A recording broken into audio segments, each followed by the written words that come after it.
Hi everyone, welcome to Oakville Gallery's home studio classroom. This workshop is entitled Abstract Views. My name is Erica and I'll be leading this workshop. So today we're focusing on abstract art.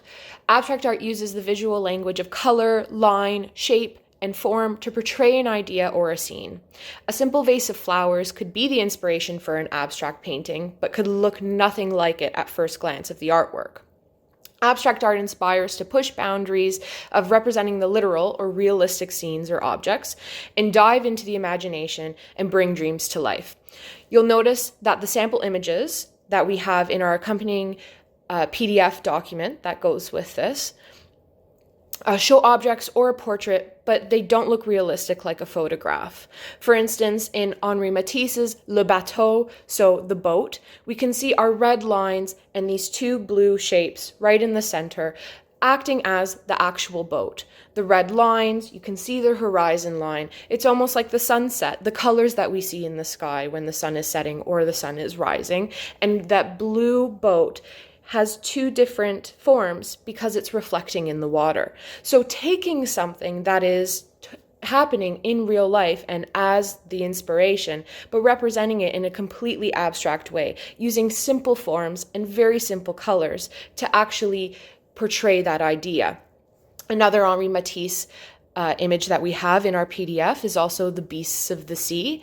And we see different shapes of coral. We see different fish. We see these white lines acting as sort of the waves in the water. These beautiful coral colors, the orange and the yellow reflecting that of the coral reef in the ocean. Just picking up on those simple colors that we have and we sort of click, oh, sea life and underwater. And we have those forms which almost look like different fish bones as well, just taking that imagery, incorporating it into an abstract piece. Something that at first doesn't look like real life, just looks like different shapes and colors sort of meshed together in a painting or a drawing, but it's actually depicting something from actual inspiration in Matisse's life. We also focus on Pablo Picasso as well.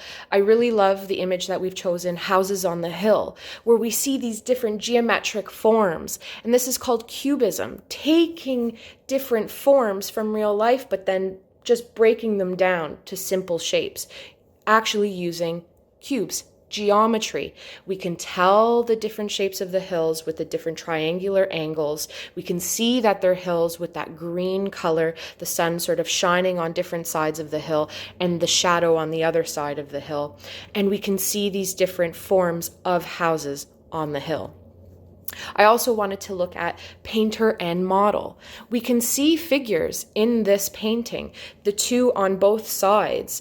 We have black and white figures just sort of outlined, again, broken down to simple shapes. But then we get all of these crazy colors as we move into the center of this painting.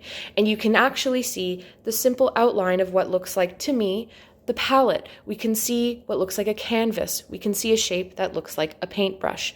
So again, taking these images from reality and breaking them down and putting them into a painting in a completely abstract way.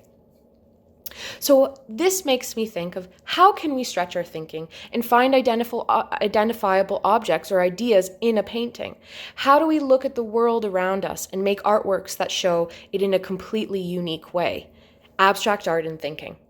So this activity allows students and myself to create depictions of our chosen ideas through shape, line, color, and form, breaking down the image to its very basics by cutting and gluing simple shapes, then building it back up using layers of shapes, colors, paper textures to add detail and bring it to life.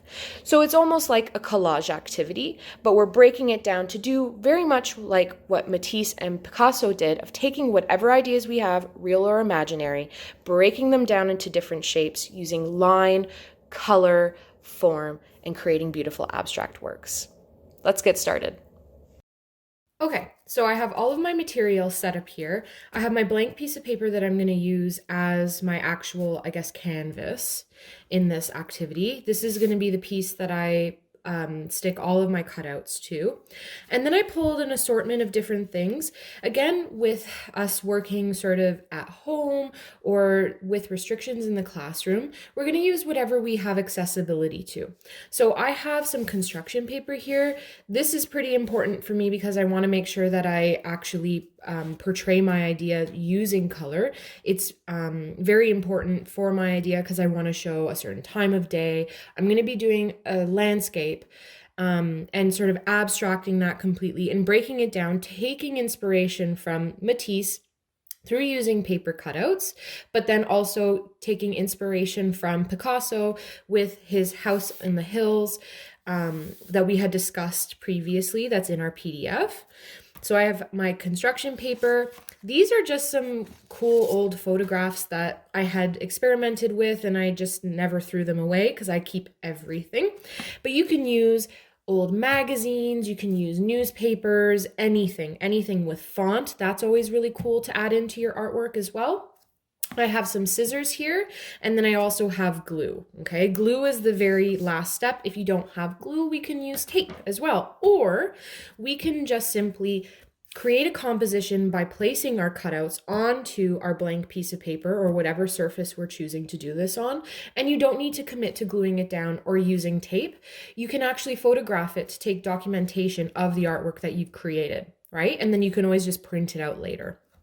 So I've got my clean surface here.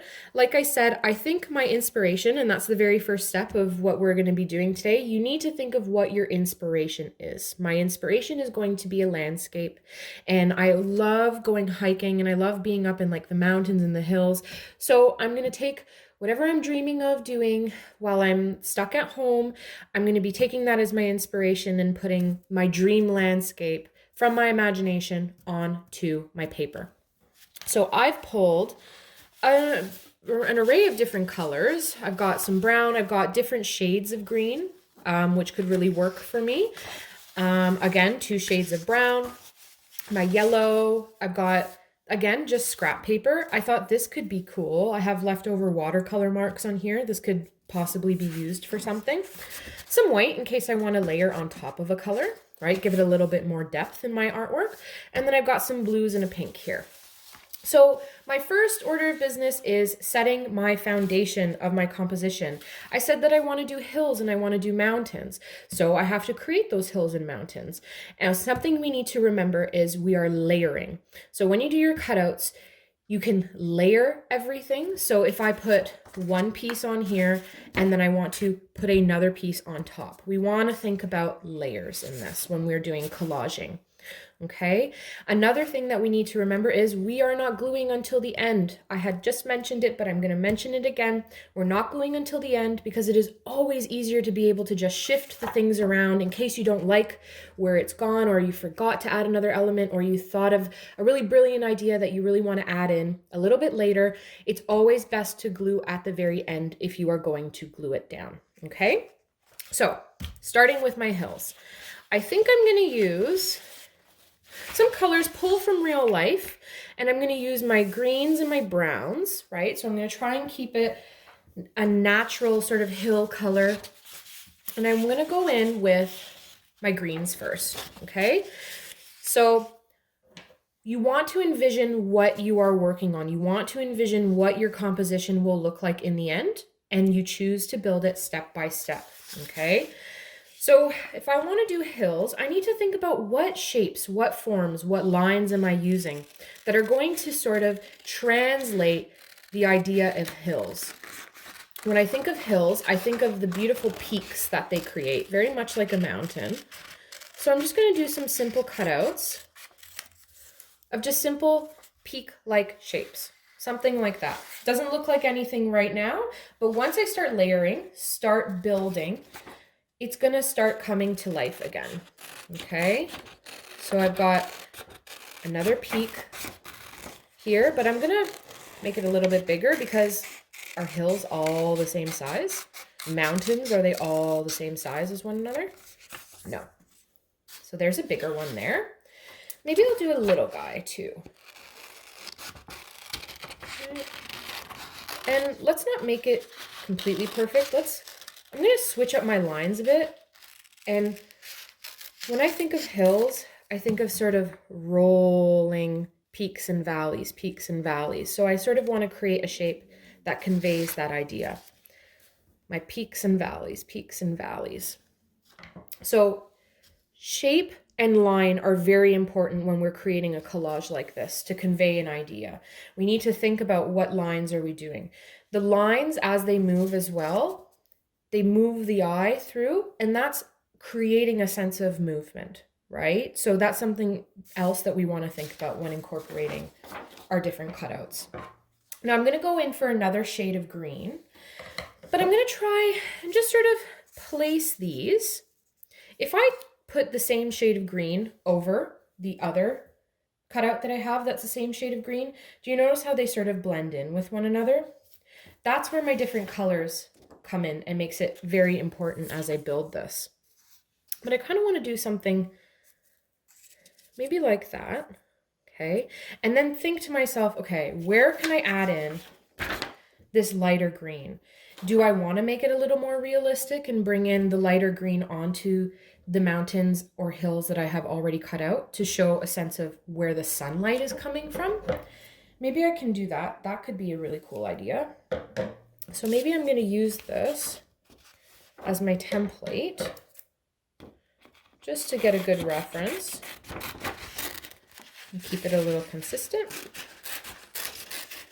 Follow that similar shape, but then I can do something like this. Now all of a sudden I've created more of a triangular piece. And now I'm starting to build that hill. I'm starting to give it a sense of depth. So depth is basically when you're creating a sense of perspective, or you're making it seem a little more 3D rather than just completely flat. This looks very flat, right? This now is starting to come to life a little bit because I've started adding different shades, different colors. I'm building it up, right? We're creating that sense of depth. Now I have a few highlights here. Does this maybe work on here? Or maybe if I flip it and I sort of match the lines a little bit. That worked out really well. It's like a little happy accident. Okay. Then I'm going to start pulling in my brown, I think, right? Because hills aren't only green. I want to, again, create that sense of depth, right? This time I'm going to sort of try and build it up through my layers. Again, it's starting to blend in a little bit. So I'm going to use that brown to try and avoid that. Now, it all depends on which one I want to put in the front and which one I want to put in the back. The one in the front, I feel, will be lighter because the sun will be hitting it. But whatever is behind, I think I want to create some sort of sense of depth of it, of this bigger hill casting a shadow on that one there. So I'm going to bring in this brown and I'm going to try and strategically add it to my hill. And these do not have to be perfect. Okay, you can always cut and then adjust as you go, just like I'm doing now, right? So go with the flow. It's not as interesting, I feel, at least for me, when everything looks perfect, right? And if everything were perfect and everybody's artwork looked the same, I feel like art would be very boring if everyone's creating the same thing and everything looks perfect. The whole point of this is we are experimenting with abstract art, right?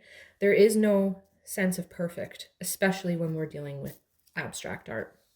All right, so this mountain, this hill is looking really cool. I have 3 different shades happening. I feel like I'm starting to build more of that depth because I've got my light green, this medium tone here, and then it goes into the brown. I can get a sense of where the sunlight's coming from. I'm creating that sense of distance. This one's a little bit smaller in the distance. This one's bigger. So I'm going to keep going with this brown. Okay, so let's start building with, I need to fill in this gap here. So maybe I can set a base with this shade of brown that I have. Now it looks very similar, but it actually is a bit different in that brown, as you can see. So this is where building in layers comes in, and this is why it's very important to not commit to gluing right away, okay? Because I wouldn't have been able to sneak this in behind this big hill if I had glued this down already. Okay, so it's kind of like creating a little puzzle piece. Each time you cut a piece of paper out, and then you're putting it together and you're continuously working on your puzzle. I'm gonna sneak this one in here. Right, there's my base of brown. See how it starts building a bit?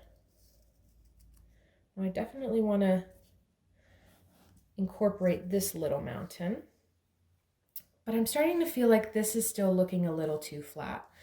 What if I went in with that other brown and I started to create a sense of depth, a sense of movement? This is very flat. I did a straight line here.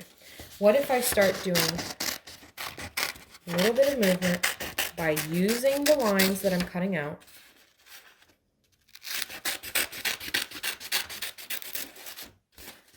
Okay. And experimenting with shapes. The whole point of this is sometimes you're going to cut stuff that you really like and sometimes you're not. And that's okay. You can just put it aside and use it later, or don't use it at all. Okay, so now I'm starting to build a little bit more depth. I'm adding movement and shape to my collage.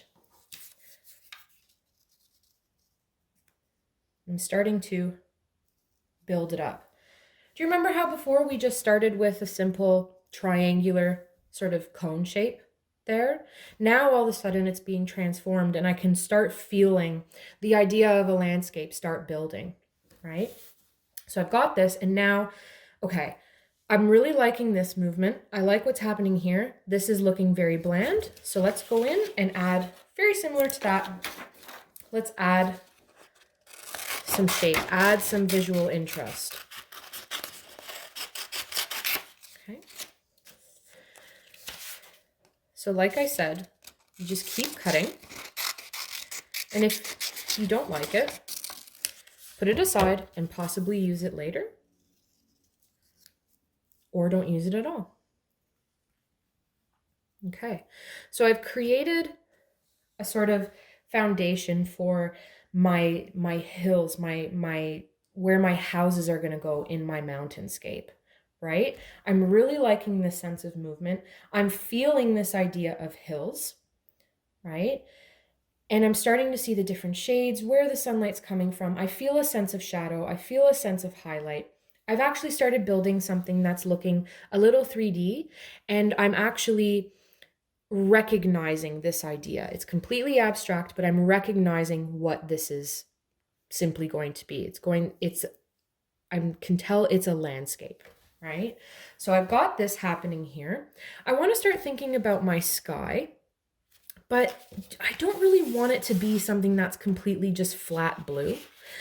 So I'm going to take a look at what I have here. So I have just this leftover scrap with some watercolor stain on it.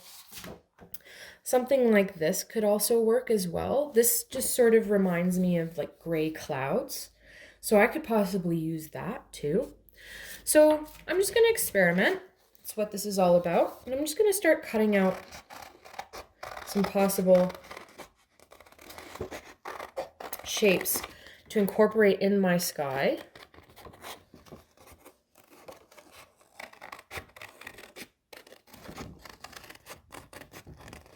And I'm just going with the flow on what this sort of blob that happened, the shape that it naturally creates. And I don't want to lose those edges because they really feel cloud-like to me.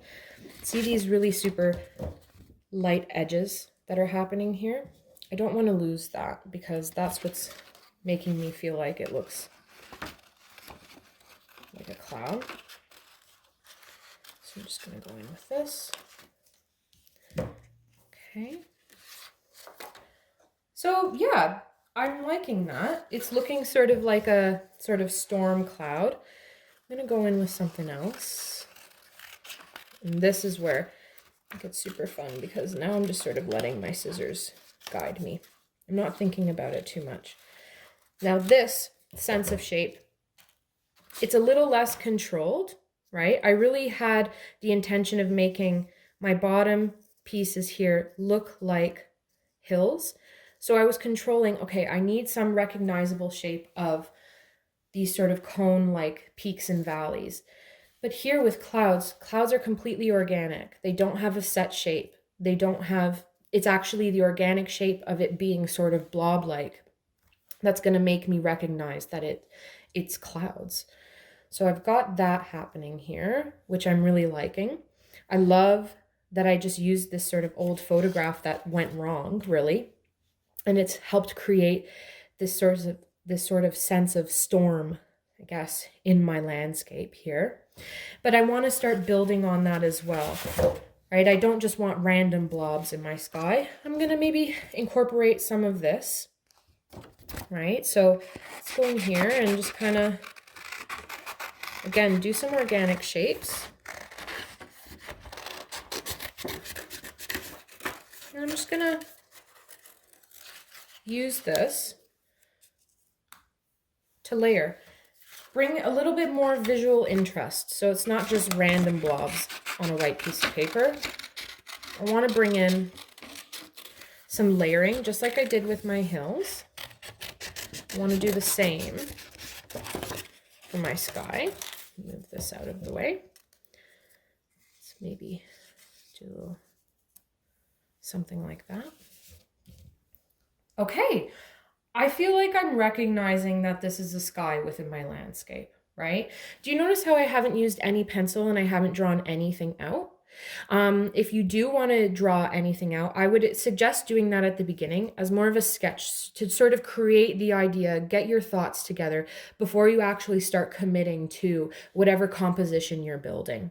But the beauty of collage, I find, is just sort of letting things happen, going with the flow, seeing what works. I even at one point noticed this when I was cutting my clouds.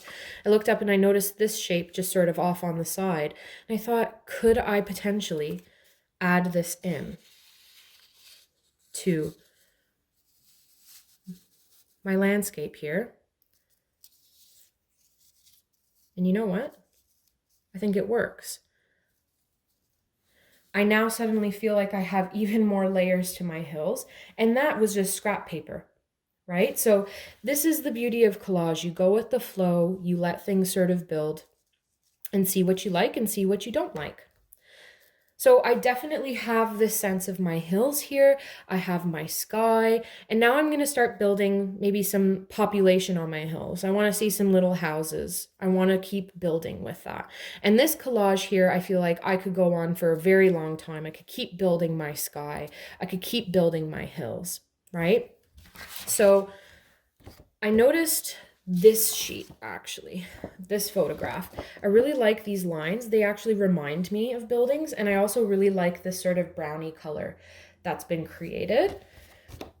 I feel like this will look really cool as I incorporate it into my hillscape. Okay, so I just want to go with the lines. I feel like I have a lot of rounded edges. Thinking about those lines, thinking about those shapes, I have a lot of round shapes, round edges. The lines keep moving almost like zigzags.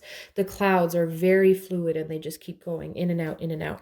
I want to start adding something with a little bit more straight line and a little bit more rigid, right? It actually starts standing out against my really soft lines, my really round shapes. So I'm just going to keep building.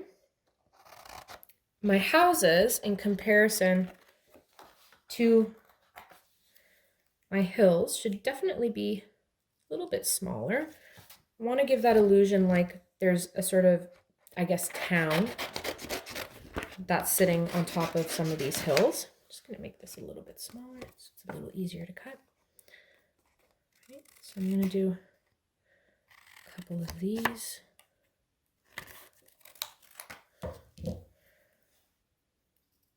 I'm just going to keep layering. Right.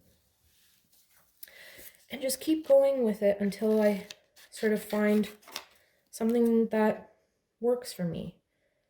And create some angular rooftops.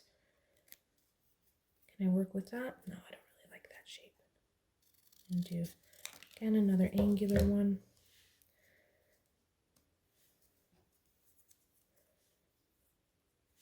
Let's build that as well.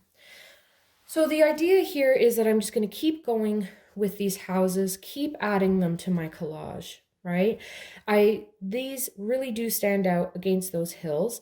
The more I keep layering, the more I keep choosing different darker colors, different shades of the brown, building off of that. I can even actually use a bit of the black that's sort of left over in here to create a different sense of shape as well. So I just want to cut that out. Right? So it starts layering those colors. It also draws the eye down because I don't really have anything super dark down here. So this will help me not feel like I only have black splotches up here. I have some dark colors down at the bottom as well.